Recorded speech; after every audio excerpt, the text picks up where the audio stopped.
Activated, your window into how we can change the way in which we aspire for persons with disabilities, how we change our expectations from seeing inability to expecting ability. Activated takes us on a journey of taking lessons from persons with disabilities in how we must do things differently to unleash the contributions persons with disabilities can and must make to building a disability-inclusive Mzansi.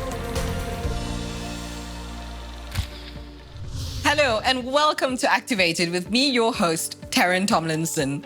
Activated is a series that explores disability within the context of a human rights framework.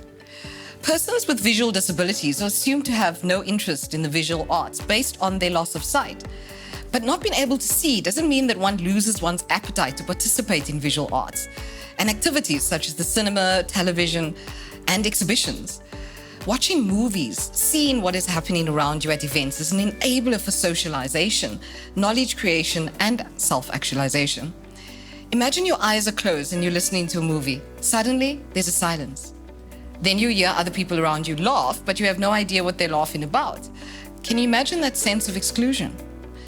Today we find out more about how audio description helps fill in the blanks for someone who cannot see. Let's get activated. In today's program, Dr. William Rowland takes us on a journey of how new technology and innovation has changed the lives of blind persons in his lifetime.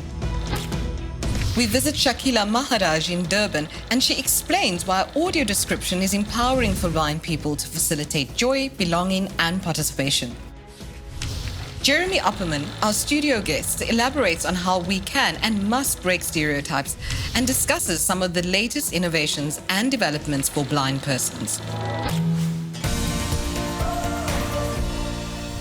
Audio description describes what is happening on the screen during natural pauses in dialogue or between critical sound elements, and inserting narrative that enables non-seeing audience members to get the full sense of the story, not just bits and pieces.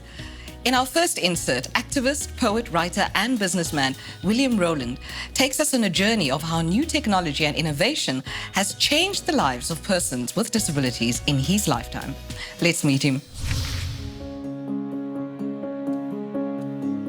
Dr. William Rowland, the founder member of Disabled People South Africa, currently serves on the boards of several public and private institutions, including the SAB Foundation and the University of Johannesburg. I've had a long career with many memorable highlights. During the constitutional negotiations from 1994 to 96, I was leader of Disabled People South Africa, and we wanted a Bill of Rights in the Constitution and a clause outlawing discrimination on the grounds of disability and other characteristics. So we joined forces with others, we argued, we lobbied, and we got the Bill of Rights, which today secures our rights and prevents discrimination. And then from 2003 to 2008, I traveled to the United Nations in New York to negotiate on behalf of the World Blind Union and others the Convention on the Rights of Persons with Disabilities. That convention is today in place and is the force of law around the world. Technology has changed massively during my lifetime. I'm sure blind people would emphasize computers and cell phones and what they do for us in terms of communication and employment. Many challenges remain. The first is employment quotas. I advocate for an employment quota of at least 2% in government and the private sector, and then to increase to at least 10% audio description for blind people in movies and documentaries and other presentations. And I would plead for accessible websites. Nothing about us without us. After the ad break, we traveled to Durban to meet up with Shakila Maharaj, who lost her eyesight as a child and defied the odds of becoming a successful businesswoman.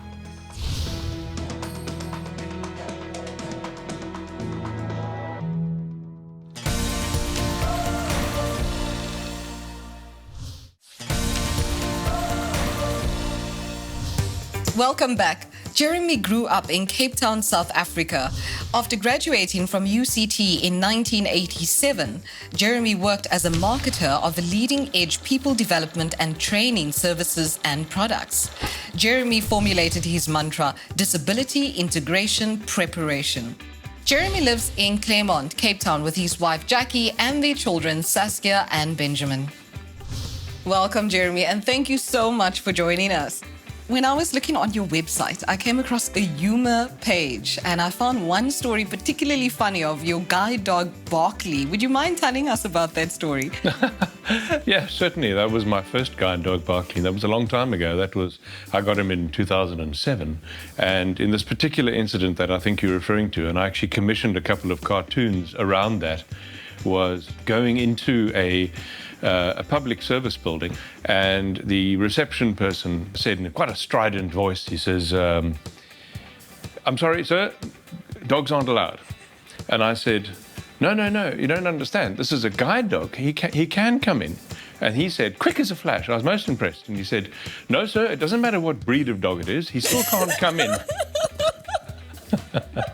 So, yep, so that was my introduction to some of the more interesting, silly things that people tend to do.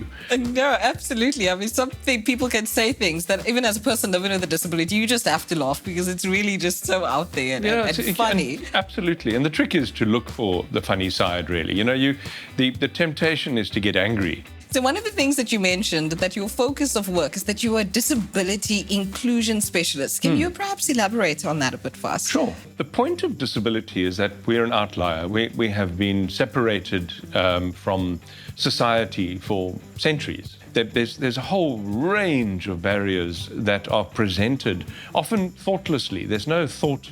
They're not deliberately doing it.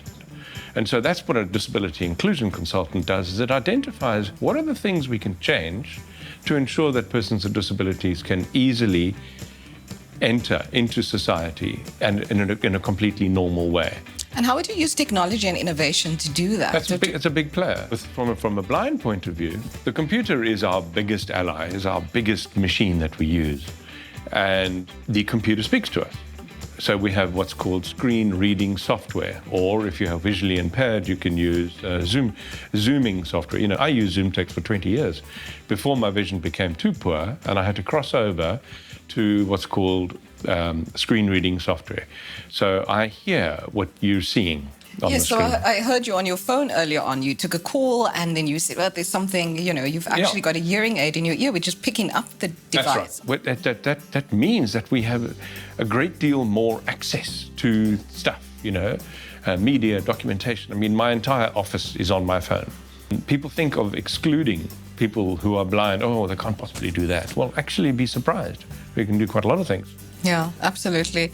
Jeremy, in parting, is there any words that you would like to leave the media industry with regards to making media more inclusive for persons with disabilities or persons who are blind? On the one hand, you've got news media, you've got online news media.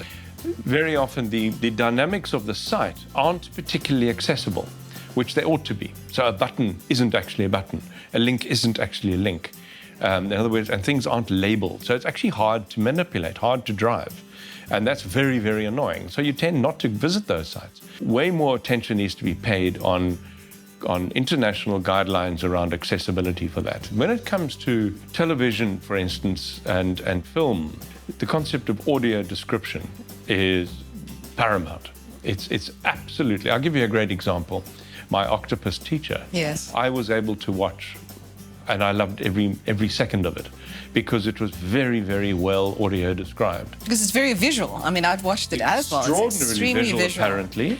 But from where I sat, I loved every minute because it was fairly well audio described. Yeah. Perhaps there could have been more, and that's just learning. Yeah. It's a step in the right direction. It's a huge step. I tell you, I was so impressed. I've been dishing that out. Oh, you've got to watch this. You've got to watch this to everybody. Because, and blind people, you've got to watch this. Yeah, but I can't. I said, you can. It's accessible. So, Jeremy, thank you so much. It has been so insightful to have this conversation with you and absolutely share in your humor. And I'm looking forward to seeing you around town soon. Thank you. Great pleasure.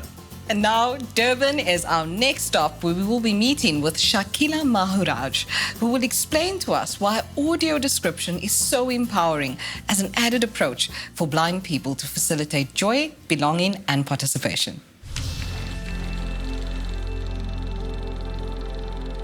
I recall the challenge of waking up in the morning and my sight was foggier. I started to experience night blindness and colors got dimmer.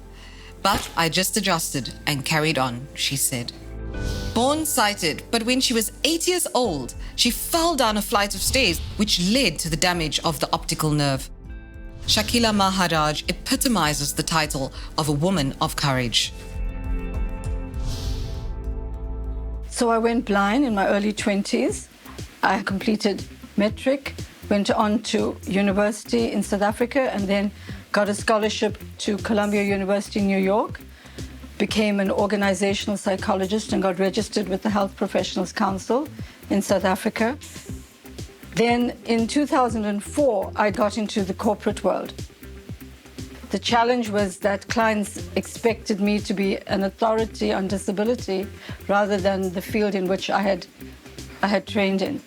I quickly acquired that expertise based on my life experience, and now I've become associated with being a global disability strategist and policy developer. Audio description, because it's a labor-intensive function, and the whole process of delivering audio description services involves various activities. In each of those activities, you need to train and skill the person, and it becomes a new skill set that leads to a new career path.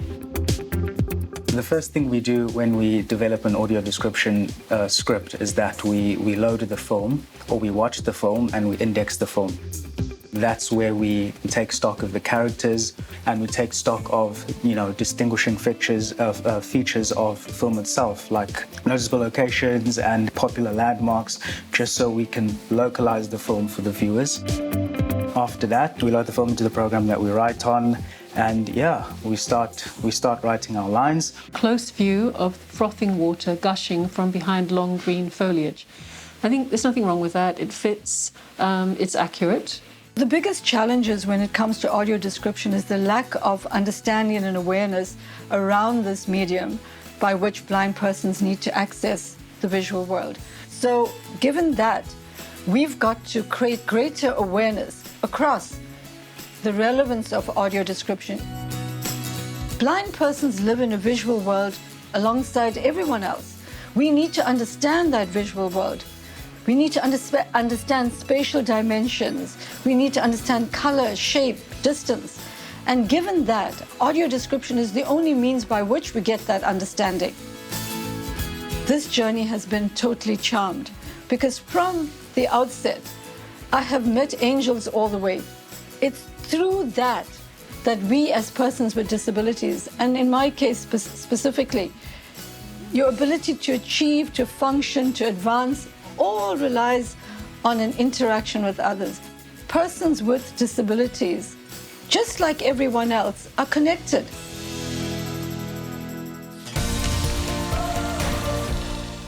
Ek kan myself nie indink hoe dit moet voel om blind te wees nie. Dankie Shakila vir al jou harde werk wat jy doen vir die blinde gemeenskap. After the outbreak, we catch up with Adife, now a young woman and university student, to hear where writing has taken her in her adult life. Don't go anywhere.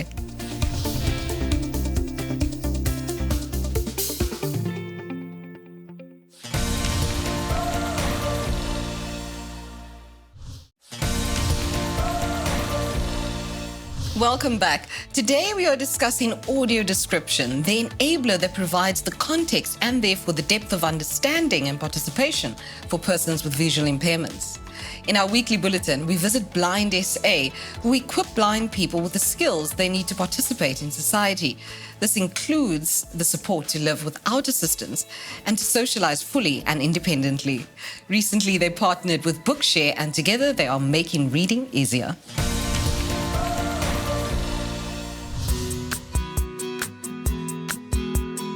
Now, Blind SA has entered into a partnership with Bookshare so that we can have access to books that we didn't have access to. This access is obtained through electronic means. You download the books onto your phone, and then you can listen to those books being read to you. Song throws back some image of me. Private, visceral, and touched by compassion, as if for someone else. The other option is to download the book onto your computer, and then you open the file, open the book. So the dots pop up in the form of the Braille letters, and I read them a line at a time. At the end of the line, I press that button, and then I can now read my document line by line on this device.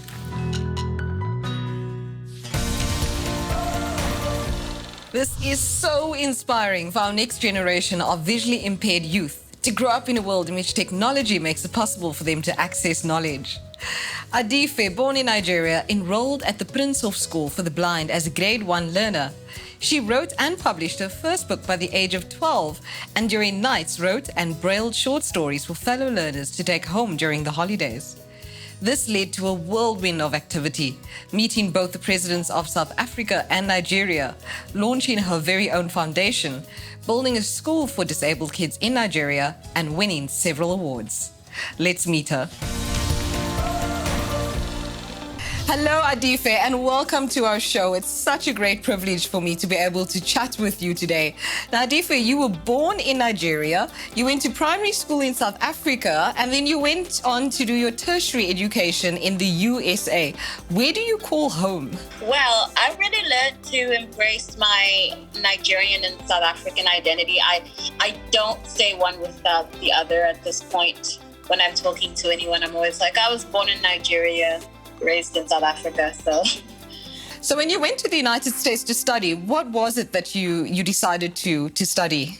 I was going back and forth, but I did land upon screenwriting, BFA in screenwriting. It's really good to learn the ins and outs of it. It's definitely not what I expected, but it's not a bad thing either. So, Adife, you had written your first book and published your first book at the age of 12.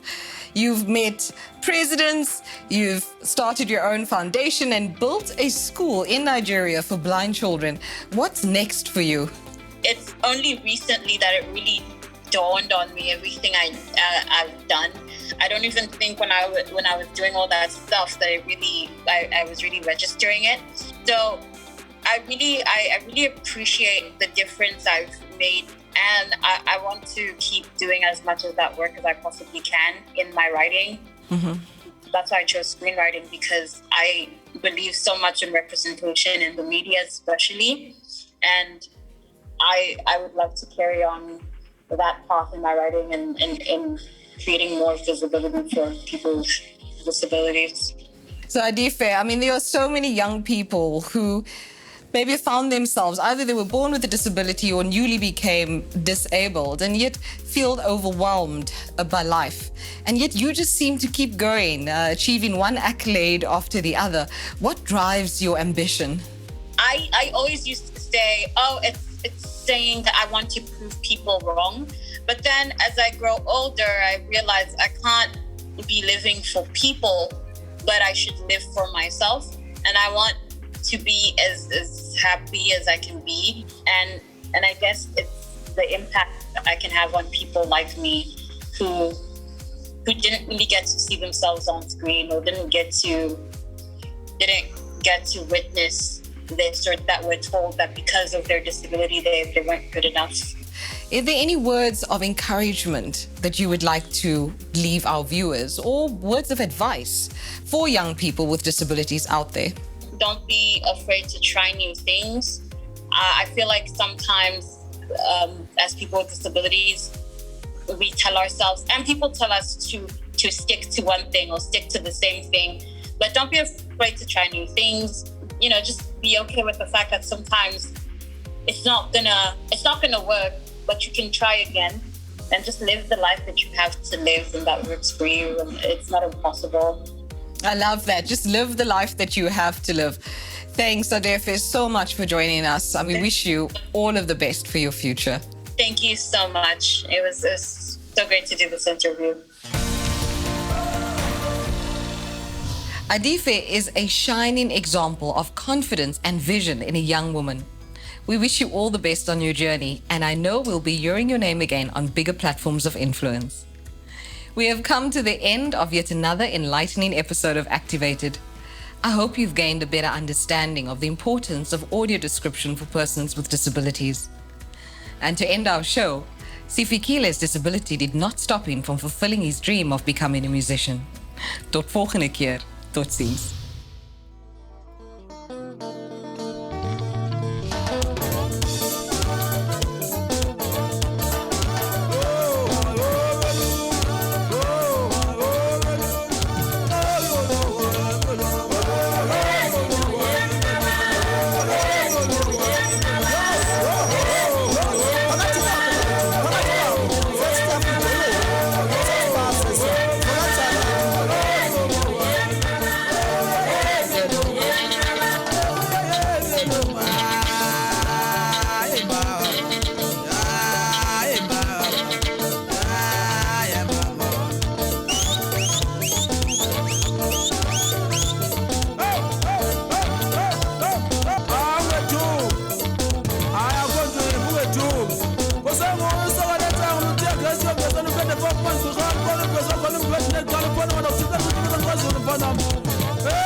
But you pull up,